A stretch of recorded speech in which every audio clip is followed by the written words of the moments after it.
Oh look, we've been at this for a long time, and things like trachoma are eminently curable, and I think this is why I'm fairly excited by the launch of this roadmap today. It actually shows a way forward where people like Hugh Taylor have done a whole lot of work, not only within the clinical side of it, but working with Aboriginal communities to get this roadmap together, and I think that's the key to it.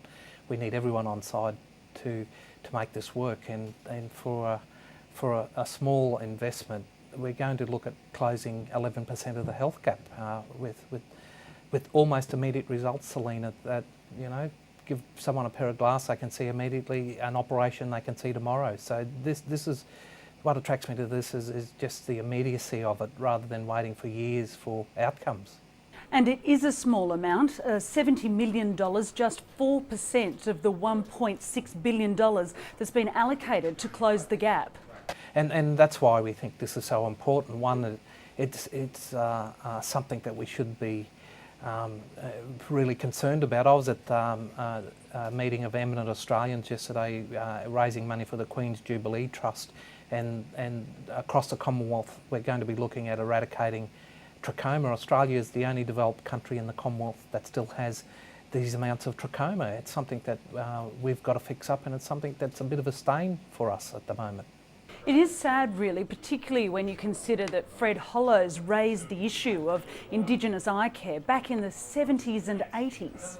Oh, absolutely, and I had friends who worked on that with Fred, you know, and they shake their heads at this as well. And like I say, you know, here's something that is really simple to fix up, particularly trachoma. Things like the blindness from diabetes is going to take a whole lot longer and a lot more effort because it results from things like obesity that we're seeing across, emerge as almost an epidemic in Australia. But things like trachoma are fixable and almost fixable immediately. So like I just want to join with people like Hugh Taylor and his group out of Melbourne Uni to support this and advocate that this would be money well invested and, like I said before, produce immediate results. And the facts really back that up. 94% of Indigenous vision impairment is seen as avoidable, yet only 35% of adults have had an eye exam. Oh, absolutely.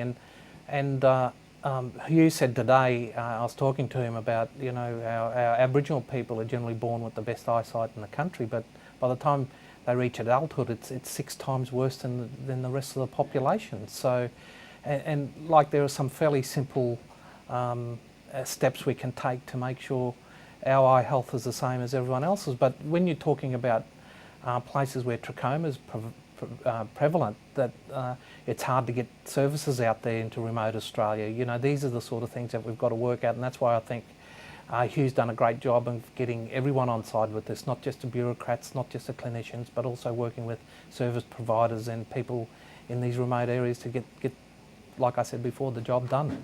So you're feeling confident about the roadmap?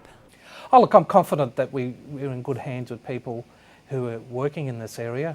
People like Will Glasson, who's the past chair of the College of Ophthalmologists, is a long advocate for Aboriginal health. He was, I knew him in my last job when he was in his previous job as head of the AMA. You know, they've got a long history here, so we've got some great supporters. We're now looking for just some, like you said before, some fairly small resources to fix up this problem. And when you think about sight, it's one of the most important senses that we have. And when you think about how easily it can be fixed, you know, it makes my head shake that we can fix this pretty easily, but we don't. Mick, Gooda, I do thank you very much for your time on Newsday. Thanks, Celina.